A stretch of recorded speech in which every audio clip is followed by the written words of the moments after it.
Hey you, how's it going? My name is Ruby Price and you are listening to the 19th ever episode of Fresh from the Scene. We're so close to 20. We're so close to 20. I set a goal at the start of the year to have 25 episodes this year, and when nothing happened for several weeks with lockdown, I got really worried that I wouldn't hit it, but maybe I think there's a good chance. That's only 6 more episodes and there's at least 6 weeks still to go in this year. Definitely at least 6 weeks still to go. Anyway, I'm going to get straight in with this one because my podcast interviews have been a bit long recently and a bit long-winded. But yeah, if you want to get in touch with the social media of this podcast, there's links in the description. But if you want to find me on Twitter, it's at FFTScene. That's FFTSCENE. Anyway, this is an interview with Echoist on Fresh from the Scene.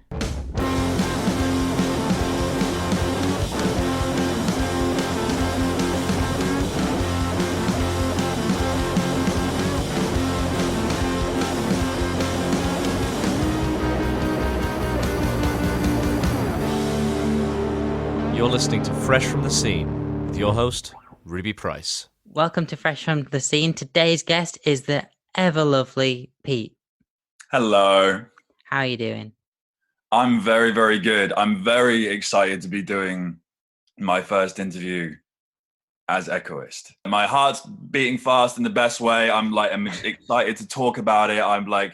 Because my friends are sick of hearing about it, because all I'm doing is talking about it because I'm so excited about it. So I'd like to talk to you about it and to just, get this out. I'm very, very excited. So yeah, I'm doing well. Yeah, and obviously you just mentioned as well, like this is your first interview as Echoist. For the people who don't know, what is Echoist? In your own words, why should people pay attention to Echoist? Without getting too deep, Echoist is me finding the voice that I didn't feel I had before, or I didn't feel like I could use before. We go through a lot of things in life. Everybody does. I wasn't sure how to channel all my stuff. I wasn't sure what to say. I didn't know if I had anything to say. It was a big barrel of confusion. And throughout everything in my life, I finally got to a point where, despite having always done music and always wanting to be a musician or a performer in some kind of way, I never felt as authentic as I do now. I never felt as real as I do now. All the Echoist songs, all the stuff I'm writing with it, the whole thing, the energy behind it, the meaning behind it, the passion behind it, the fire behind it, the thing that drives it is the passion and fire and everything that drives me. It's the same thing. It's a very symbiotic thing. And that's why I'm so excited about it. Because if you find the thing that's real and you feel like you're being pulled towards it, you have to follow it. You have to follow it and you have to see where it goes. I definitely agree with that. Yeah. Obviously as well, it's a big change to the way that people have been used to hearing you sound. Like obviously you sort of became known on YouTube as somewhat of a singer-songwriter as well as a vlogger and stuff. And then all of a sudden you drop what is essentially a post-hardcore new metal song. And, how have people responded to that change? I got a lot of texts asking if I was okay from friends, from viewers, because it was a big change. I was expecting it. I wasn't expecting quite the volume of messages that I got, but my answer to it all was, I'm the best I've ever been. And I mean that. I think it had to be a big change. It had to be, I wanted to make a statement. I wanted to, for the first time in my life, I wanted to put out there, this is who the fuck I am. This is it. If you want to stay, that's the best thing. And I'm if you want to be on this journey, that's amazing. But by the same token, if you want to leave, because this is the whole thing can be a bit this isn't what I signed up for.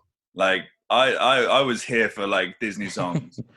And that is totally fine too. It's no skin off my nose, and people go in their different directions. But I felt like I had to make a statement of, this is me, this is real, this is authentic, this is what and who I am. I really appreciated the whole smashing up jars of jam, to sort of signify the end of what was very much an era. Yeah. That's cool. I'm really glad you appreciate it, because it was really satisfying. I'm going to tell you that now. Taking a baseball bat to a load of jam. Yeah. Yeah, it was a good time.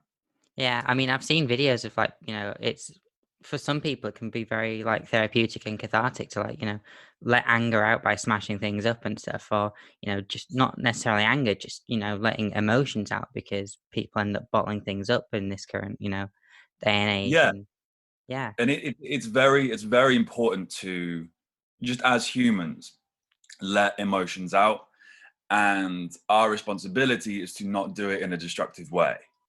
It's a like smashing things up, like me taking it to the jam was, it was very cathartic, but it was also very controlled, and it was very like it was set up and it was safe. Like us as people, we like negative energies like within us, and everybody has anger, fear, hurt, pain within them, and everybody has their own way of dealing with it. Some are healthier than others, and I think we have a responsibility as we grow up and as we experience life and as we learn these things, to learn to get it out and release it in a healthy way, in a way that just doesn't waste it, in a way that doesn't hurt anybody, and can actually make a difference. Like, you may as well. And that's what I feel like I'm doing with the smashing of the jam, with the songs I write with Echoist, because it's heavy, it's screaming, it's like, it's the lyric writing is very a lot of it is very personal to me, and it's my way of getting rid of all the knots and the sinew and the horrible kind of stuff like within me that needs to come out, but it needs to be transmuted into like a good thing. Do you know what I mean? I need to be like a conduit for this negative energy, and it passes through me, has a little conversion process, and comes out in a way that hopefully can help other people and let other people know that they're not alone. But all I want to do is stand on a stage and scream to everybody there that it's okay to feel the pain that you're feeling, jump the fuck around, and let that shit out in a healthy way. I'm not going to stand on stage and go, do it in a healthy way, kids. This is the way to do it. But just to feel that with the people around you, because that was always what I had. I've been going to gigs and festivals since I was like 10 or 11. And it was always that I felt the energy of everyone and everything around me. And as I grew up, and like I was confused and I was hurt and I didn't know what to do and I was angry, if I went to a gig or I went to a festival, that energy could be let out in like a mosh pit or something like that, or just jumping around and dancing around, and the energy would come out of me. It wasn't bad, it was just being released, but being absorbed by everyone around me, and I was absorbing their energy. This all sounds a bit like, I know it sounds a bit like spiritual, but I think you'd be hard pressed to find a lot of people who don't feel that when they're jumping around in the middle of a crowd at a gig. You do feel something very organic, and you can leave feeling 100% better than you did before and 100% lighter than you did before. That's what I want to do. That's kind of all I want to do with this. I want to let people know that they're not fucking alone. Do you know what I mean? Yeah, definitely. As someone that spends so much time of their life at gigs, like so many people will have like an outside view of like the rock scene and the alternative scene as being sort of like dangerous and stuff. But in all honesty, I've never felt in danger at like, an alternative scene gig. Like, ironically, the most like scared I felt at a gig was during a Kings of Leon set, and they're arguably just a pop rock band. Interesting. Yeah, being in a gig is such a safe space for people to, deal with all that negative energy and stuff as well. And, you, as you say, you feel lighter leaving the room. But yeah, is that definitely somewhere that you'd like to take Echoist and like into live stuff as well, not just lyric videos on YouTube? 100%, Ruby. You have no idea, because this was all supposed to happen before lockdown. Like it was supposed to, I was supposed to kick this off a lot earlier, and then the whole thing happened. Like I had to change my way about it. I hadn't, like a lot of people have had to change their lives and their whole thing. And I was kind of blessed that I was in a transitional point anyway. I was in a better situation than a lot of people, and I acknowledge that.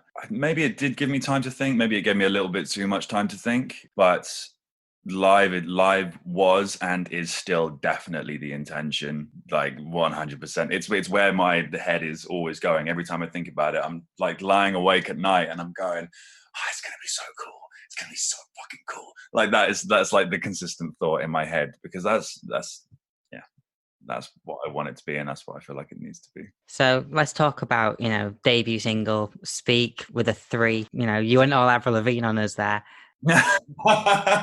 She's my inspiration. She's my main inspiration. Yeah. It's a big risk, but, I'm glad you took it. To quote that Avril Lavigne meme that goes around every time someone mentions Skater Boy. But yeah, like, tell me about, writing Speak. Like, I've heard your demos from, like, the previous, like, singer-songwriter stuff. Like, Yep. what was different about it? Obviously you wrote with Simon Loveridge, would I be correct? Yeah. Yes. Oh, Simon's great. I'll talk about him in a minute, but yes, very different from anything I released or even hinted at releasing before. Like I was saying earlier, it's an outlet. Speak is about calling somebody out who has got away with manipulating, humiliating, controlling for so long. And every time they've tried to be accused of something, they've found a way of getting around it, or they've been really snidey and they've just managed to worm their way out of it. And Speak is about finally calling that person out. Like, you have nowhere to go. You have like, you are being called at, like, even from the first line, like, the lights are on you. You can't run anywhere. You can't be silent. You have, like, you're gonna fucking say something. Like, what have you got to say for yourself? That's it. Have you got anything to say for yourself and your behavior? Because we're not taking your shit anymore. We're not dealing with it. We don't deserve to. You can't treat people like this. That's what Speak is about. Yeah, I think it's definitely like, those kind of people do always need calling out as well. But like, the best way of like, illustrating that is, I think this song, like just the lyrics, like if you got something to say, like, you just directly saying it to the person, just being like, what have you fucking done? Say it now. Yeah. Are you gonna take responsibility for your actions? And a lot of people said, like, oh, is it like a political thing?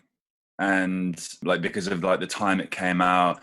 And it's interesting because I wrote it like before all the lockdown stuff, before the BLM protests, before a lot of the political and government stuff that was going on. But it happened to coincide with the same thing, and that wasn't my intention when I wrote it. However, it does seem to, like, you can apply it to the same thing. Just take responsibility for your fucking actions and be a human and treat people decently. Yeah, I was definitely one of the people that took it as being a bit more political, but I think that just reflects the current situation that we've got going on, really.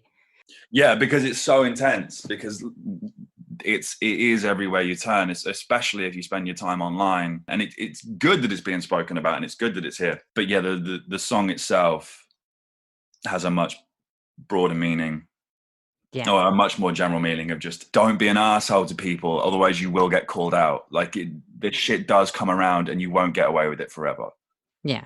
I always think that songs in this particular sort of style as well always work best when people can, like they can see, like, it's unfortunate, but they can see it being like reflective of, their own lives, like the people that are listening to it, which is, I think with this sort of genre as well, like that's what people latch onto. It's the reason why My Chemical Romance did so, good, like, because people were seeing themselves in the lyrics, people, or at least seeing a reflection of themselves. Like, obviously, if, you're seeing a reflection of yourself and Speak, there's maybe something that you need to have a conversation with yourself about. Yeah, no, well, I think we've all been guilty of being assholes in the Oh, past. yeah, Like, definitely. we're human, and like, like, we can all take more accountability, we can all take responsibility, and it's, man, it's okay to be wrong. Mm. Like, we're not perfect. A lot of people seem to have a problem with that, of like just never wanting to admit that they're wrong, and like, it's fine, because as long as you can go, oh fuck yeah, oh shit yeah, I was wrong. That's cool. Mm. Sorry, let's learn from it. Like, how can I learn from this? How can I now make the situation better? How can I now make the rest of my life and everyone else I interact with better from this lesson that I've learned. You know what I mean? So it can work both ways, and you can take what you can take from it. But you're absolutely right about bands where people have connected to those lyrics. And when I was growing up, I didn't need love songs. I didn't need la la la. I didn't need happy, like, nice songs. They were great, like, and I did listen to them. But what I needed and what I connected to was people reaching down into their soul, bringing up the sludge and going, here it is. I feel this too. Let's feel this together. You're not alone. And that is, you know, that's saved my fucking life. And I feel like if I can do anything close to the same, then I'm good. I've made everything I've felt worth it. We'll come back to Simon, as you know, we mentioned, but on that note then, like, who are the people that, you know, have influenced, you know, musically, like who are the people that have influenced the sort of sound that you're going for then? Like, because when I listened to it, I got a little bit of, I think it's just the new metal aspect of it, but I got a bit of Limp Bizkit. Oh, yeah, I'll take it. Yeah, there's definitely new metal aspects in there, and there's aspects of punk. The first album I'll ever listen to was The Clash, the self-titled. It was the self-titled Clash album. I was 6 years old, and I was jumping around my living room to it. Like that was it. That was kind of my introduction to music, was The Clash. So punk is always going to be a really strong influence. It's just that energy, man. It's that raw energy that just hits you in the fucking face. And that's my main influence. And with Limp Bizkit as well, like the new metal attitude, that and Linkin Park, Slipknot, Korn, like all that, just, it's so fucking unapologetic and just, like I said, hits you in the face, makes you want to jump up and down, but also says something, and you can latch onto it and just go, fucking yes, mate, and just have a good time there. Like it's anything like that has sort of molded me and shaped me. But then also stuff that's like not particularly down that avenue, but anyone I've seen in pop culture, or anyone I've met that's in my life that I've ever seen that has been themselves quite unapologetically, the energy you get from hearing someone speak that is incredibly passionate about what they're talking about because they really love it and it's really authentic to them. You could be like so uninterested and in the actual subject itself, but you are gripped by that person talking about it because you can feel their energy and you can feel their passion. So everyone that I have met or seen or listened to that has spoken like that has inspired me in some kind of way to be like, fuck yeah, mean what you say, and like don't chat bullshit. If you mean what you say and you're passionate about it, it's real, and that's all that needs to be said. Yeah, definitely. Like you see a lot of like artists, particularly like going for a different sound, like, and it's always shocking when it's going like, because you know how it goes. Like as an artist gets more popular, they end up having to go for a more glossy and poppy sound. But then, like if an artist goes the other way and makes something that's a lot more rough and ragged, but is like speaking true, I find like whilst they might lose an audience, they make a bond that's stronger with their audience because they're, you know, saying exactly what they mean. You have hit the nail on the head, Ruby. I don't even need to be here. You just absolutely knocked that one out of the park. Absolutely. Yes, could not have said it better myself. So should we go back to Simon Loveridge then, working with him? Yeah, let's go back to Simon. Oh, that man is an inspiration to me. He is really up there. He is the best musician I know in terms of writing and performing and how his mind works with the whole thing. So I met him because he was the brother of one of my friends in my friend group growing up.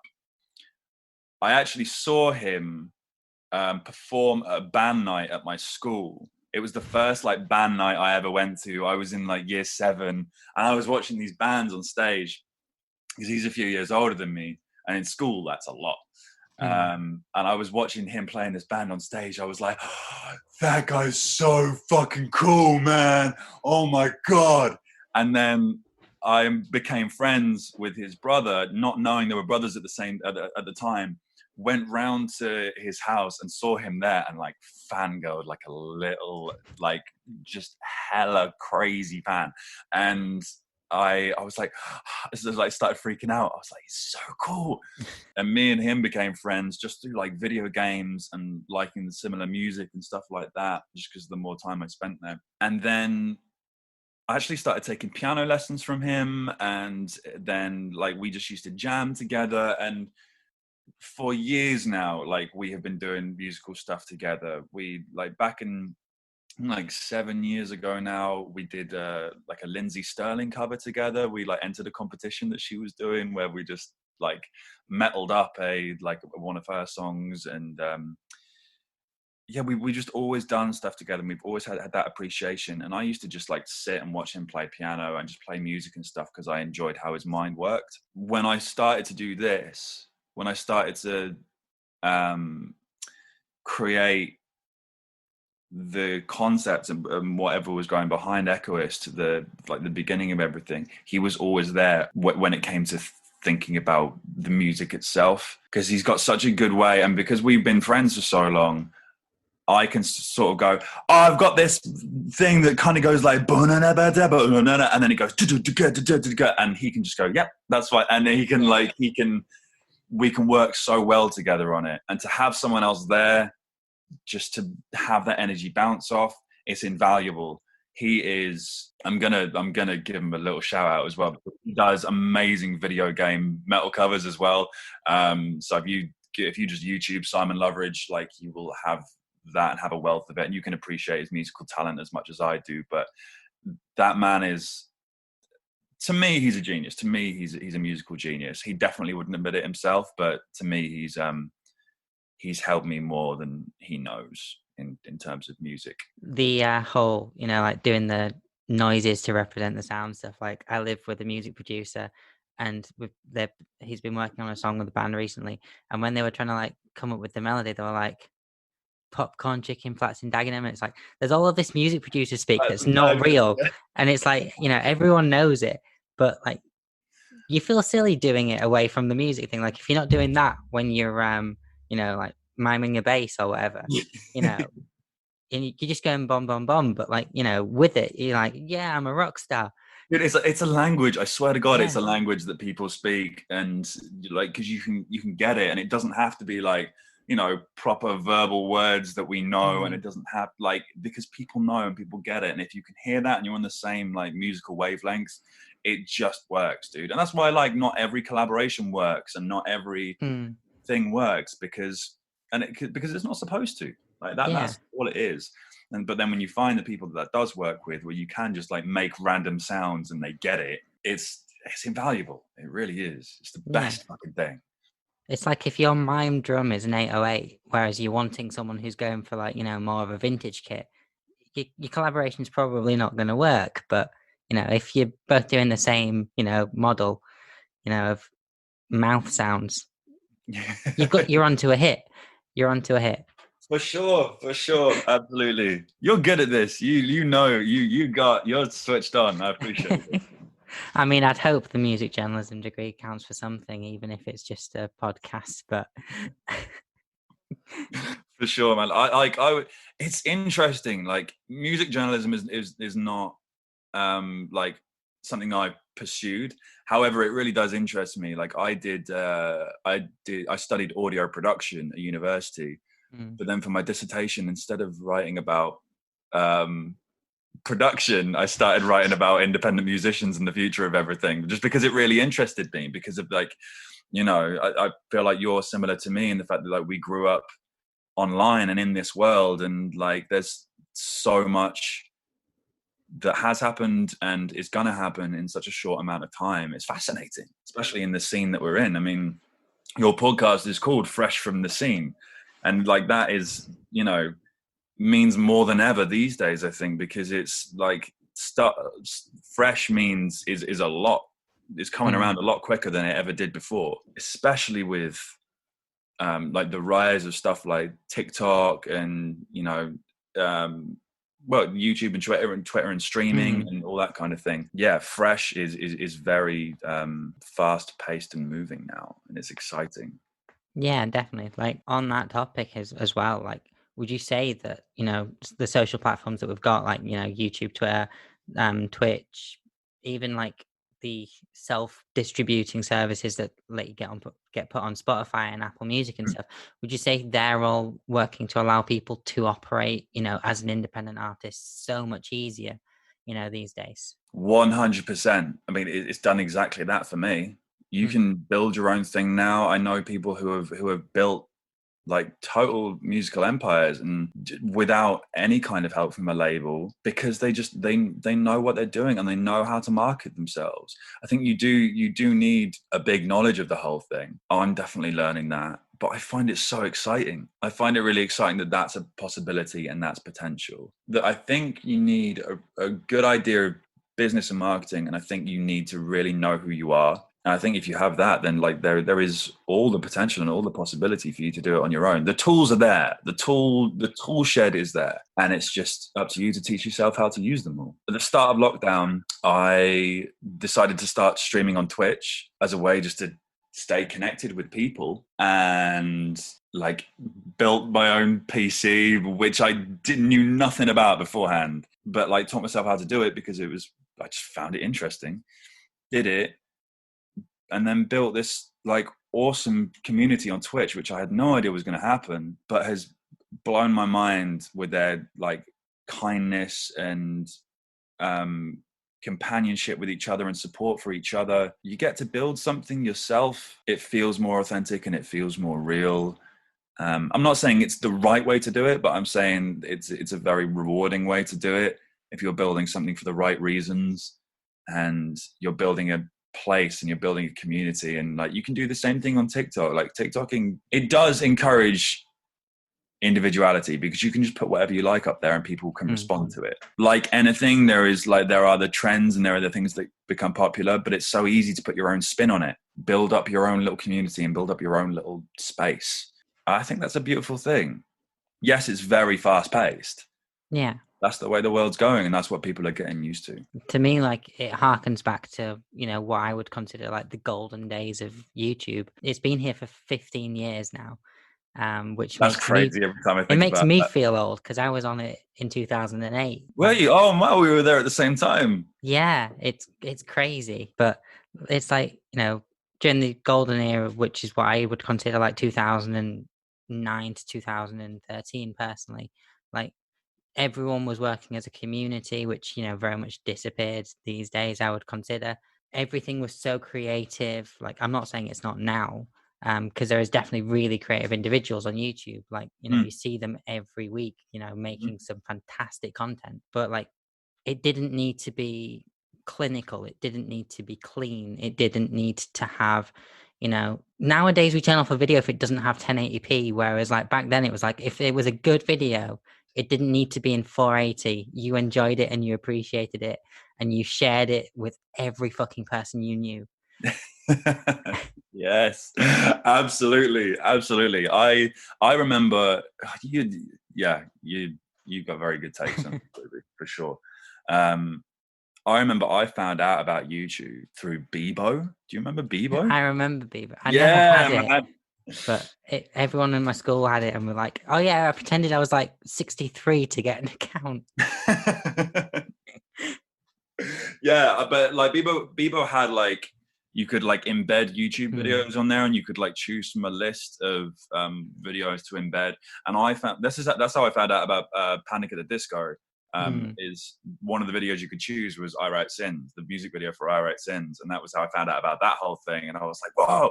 But that's how I found out about YouTube in general, because there was all these like different videos. Like there was a dude playing canon on guitar. I think there was like a Weezer video. There was just loads of like the old viral videos. I think Chocolate Rain was on there. All these like videos that you could choose from. And I was like, what is this? And plenty of cats. Plenty of an abundance of cats. But you could yeah, you could. It was just this website where you could just upload whatever you wanted. Oh, and Smosh, that was what I found out. It was Yeah. them doing the Pokemon theme tune. Yeah, from Smosh. That was like the big one where I was like, people are just creating random stuff, and it's really entertaining. And that was what 2005, 2006 when it Mm. just came out. Yeah, I picked up on it in 2008, 2009 is when I started creating stuff. Just because, because I wanted to, and it was fun, and it was a fun way to express myself. And then, like you say, over time, it naturally got a bit more businessy, less community orientated. Money came into it. All these kind of like potentially detrimental things Mm. started rearing their heads. And over time, it's kind of gone that way. It's gotten a lot more business like, which has its merits, but you know, for me personally, when it comes at the sacrifice of authenticity and realness, you know, it's not always the best thing in the world. But like you say, now we've got things like Twitch and TikTok. Twitch especially, when I started doing Twitch, I was like, oh, this feels like old school YouTube. This feels like Mm. a lot of authenticity here. It doesn't always feel, there's always going to be some, but it didn't feel like people were there for the wrong reasons. Like you always get trolls and stuff like that, Yeah. and like people who are only in it for the money. But you get people on there, and you find people on there who are really want to like help other people grow, and help other people build their communities and bring their communities and put them together, and they create new communities. I see that happening all the time, and I've experienced it, and it's wonderful. And I haven't experienced that on YouTube for a long time, but you know, that's okay. It's not great, but it's okay. It happens because then new things build, and it always excites me to see where the future is going, and you know, where my place in it is going to be. And I feel like as long as I'm being authentic and I'm being true, I'll find my place in it, and hopefully people will respond to it. Yeah, we were watching, me and my housemates, we were watching a studio diary from 2007, 2008 yesterday, and there was so many references to MySpace, and it was like, Yeah. 12 years later, like, who remembers MySpace other than people who were of our generation? Because it just came and went, and it's so unfortunate to see, because like it's one of those places where a community was built, and it allowed, like there's very much a rumor that Arctic Monkeys had a career because of MySpace. There are all of these like platforms that allow people to, make their own, brand awareness and stuff. Like, as we say, YouTube allowed loads of artists to have a music career. You Twitch is allowing people to become, known enough to then like migrate away from a platform and do something like, personal speaking or whatever. Yeah, springboards. Yeah, exactly. All of these platforms, it makes you wonder, like in 30 years, is there going to be like, some sort of revival of another platform that, is like, all right, cool. Here's some unknown person who is now about to become the next superstar. I think it's fantastic. And I'm excited for what technology allows people to do in the future. Cause, 5 years ago, I wouldn't have even been able to run my own podcast just using, stuff that I've got at home. Yeah, it's amazing, and like honestly, like kudos to you for doing this, because I was checked out like the podcast beforehand, and the fact that you can do all this yourself, and like because you're passionate about this clearly, like, and Mm. the fact that you can do this and you can spread it out into the world, and it can reach people, and you can spread your message and the conversations you want to, and it's amazing. It's amazing that you can do it. So yeah, props to you, man. Cool. And I'm happy to be a part of it. I'm honored that you asked me. Thank you very much. Yeah. I mean, as much as I've hated, lockdown, it's given me the opportunity. Like, I had to think of, like, I can't be going to gigs and asking people, like, oh yeah, let's do an interview before the gig, because gigs aren't happening. So like, I started just taking more chances with people to ask. But yeah, whilst I've still got you, is there anything else you want to mention? Anything you want to plug? Wow, this is the first time I've ever been able to actually like plug anything of mine that I really, really want to, and I've got my like whole being behind. I just released my debut single. It's called Speak. And if you want to jump around to some cool, heavy shit and get some emotion out, feel free to stream it on Spotify, iTunes, Apple Music, all the good stuff. Also YouTube. That would be great. But also, I want to say thank you to you again for having me on here. Like, this is really cool, and the first interview I've done as Echoist, and I really appreciate you having me on and taking the time with me. No, but yeah, I'm guessing we're getting more music as well, because you don't seem like the kind of person that's gonna be like, right, cool, here, speak. Bye. Can you imagine like all this setup and then I'm just like, nah, that'll do. No, I've got songs ready and waiting to come out. It's just the logistics over lockdown of getting stuff done, and I'm trying everything I can to like get stuff out as quickly as I can, because well, not as quickly as I can, like for the sake of getting it out. For the first time, I'm more than happy taking my time with it, because I want to be proud of it, and I want it to be real, and I want it to send the best and most correct message possible. I'm not in the business of putting out crap for the sake of putting out crap. I want the shit I put out to be real, and I want it to be good. But new music is definitely going to be happening, and it's because it's all I want to be doing, Ruby. It's all it's always at the forefront of my mind. It's always in my thoughts when I sleep and when I'm awake. So yeah, you can definitely count on new music coming real soon. Yeah, and if people want to follow you as well, like, so that they know that this is coming and when it's coming, where do they go to find you? Most of the time, if you Google Echoist, you will find it all, but you can go to Twitter and Instagram as Echoist Official, and YouTube, if you just search Echoist on YouTube, you will find my heavy, punky ass self. But yeah, thank you for coming on the podcast.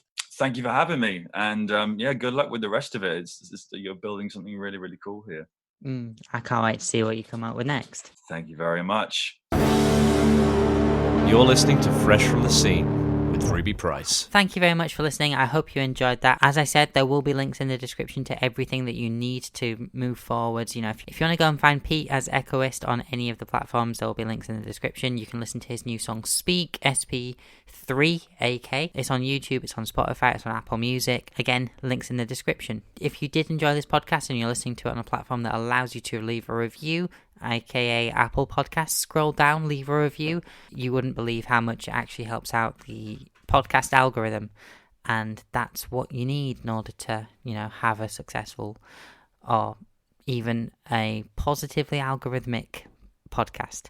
That's a weird phrase, positively algorithmic. Yeah, but as well, like if you're listening to it on a platform that doesn't allow for that and you did enjoy it, the least you could do is share it on social media. If you want to tag me in it and you're on Twitter at FFTScene, that's FFTSCENE, or you can tag me at Rubes, RUUBEZ. I'm also on Instagram at Rubes001. Unfortunately, Rubes was taken and still is taken. I will never give up about that. But anyway, I will see you next time in another podcast. I hope you enjoyed it. Thank you very much for listening, and goodbye.